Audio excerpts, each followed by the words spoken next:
But Russia किसी पे भरोसा नहीं करता।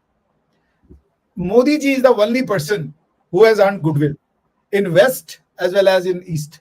मोदी साहब का कोई भी विजिट शी जिनपिंग के लिए खतरे का बायस हो सकता है। और अब देखिए आज मोदी साहब के कहने पे जितने इंडियन जो गए थे रशियन मिलिट्री में, उनको ड्यूप करके ले गए थे, धोखा दे करके ले गए थे, सबको रिलीज करवा दिया उन्होंने। ठीक है ना, तो प्रधानमंत्री मोदी का एक गुडविल तो है। यूक्रेन के प्रेसिडेंट हैं व्लादिमीर ज़ेलेंस्की, वो ये कह रहे हैं कि इंडियन जो वजीर आजम हैं उनका जो दौरा रूस है वो बहुत बड़ी डिसअपॉइंटमेंट है। It's a devastating blow to the peace efforts. जब मैं बताऊं आपको, मैं इंडिया की इंपॉर्टेंस रशिया में क्या आप देख लीजिए। मैं जब गया अभी ये स्टेट लॉ यूनिवर्सिटी में, प्रधानमंत्री मोदी जो है वो उनपे पुतिन साहब आंख बंद करके विश्वास करते हैं। और रशिया ने देखिए स्टेटमेंट्स क्या जारी किया कि वेस्ट इज जेलस, कि प्रधानमंत्री मोदी आए हैं तो वेस्ट इज जेलस। चलिए शुरू करते हैं। रशिया किसी पे भरोसा नहीं करता। Modi ji is the only person who has earned goodwill in west as well as in east. तो मेरे ख्याल से, हालांकि बातें तो काफी हुई हैं, आर्कटिक रीजन पे कोऑपरेशन की बातचीत हुई है, डेवलपमेंट रूट का भी हुआ है ना सर, सी रूट।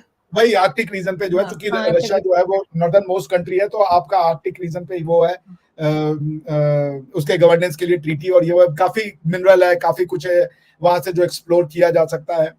लेकिन बॉटम लाइन ये कि रशिया के लिए जो इस समय इंपॉर्टेंट है to come out of the quagmire called Ukraine war, वो उससे बाहर निकलना चाहते हैं।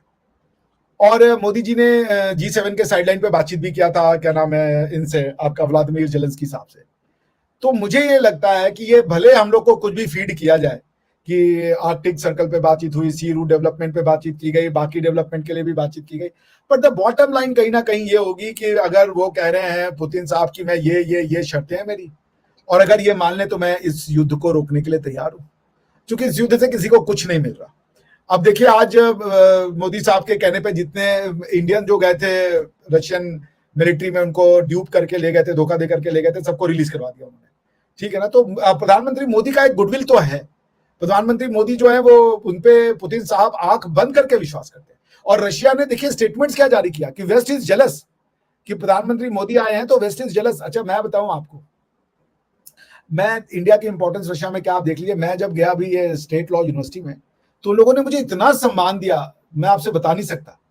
रशियन सर बेसिकली ऐसे लोग हैं ना जो सीधे मुंह किसी से बात ही नहीं करते, लेकिन उन्होंने ना इस टाइप को लेकर के इतनी ज्यादा एक्साइटमेंट दिखाई कि yes sir we are ready, दोनों देशों के बीच में कोऑपरेशन होना चाहिए, फैकल्टी स्टूडेंट एक्सचेंज, ये एक्सचेंज, बहुत कुछ बातचीत हुई। So this is something extraordinary जो मोदी साहब ने, जो पीएम मोदी साहब, पुतिन साहब चाहते हैं फ्रॉम मोदी साहब। तो मुझे लगता है कि ये मोदी साहब एक बहुत बड़ा रोल प्ले करेंगे। उनको वेस्ट की तरफ से भी लाइसेंस है और उनको रशिया की तरफ से भी लाइसेंस है कि अगर वो रशिया यूक्रेन वॉर को खत्म करा सकते हैं, so there is nothing better than there. Ukraine के प्रेसिडेंट हैं व्लादिमीर ज़ेलेंस्की, वो ये कह रहे हैं कि इंडियन जो वजीर आजम हैं उनका जो दौरा रूस है वो बहुत बड़ी डिसअपॉइंटमेंट है।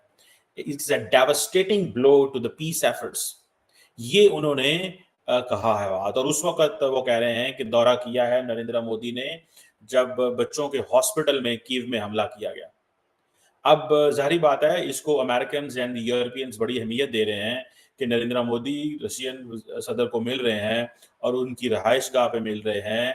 और वो ये कह रहे थे कि जिस घर में नरेंद्र मोदी पुतिन के साथ बैठ के चाय खाने और मजे कर रहे हैं, घोड़ों को देख रहे हैं, उससे 600 किलोमीटर दूर रशियन मिसाइल जो हैं वो यूक्रेन के शहरों पे बरसाए जा रहे हैं, जिसमें कल 39 लोग मारे गए।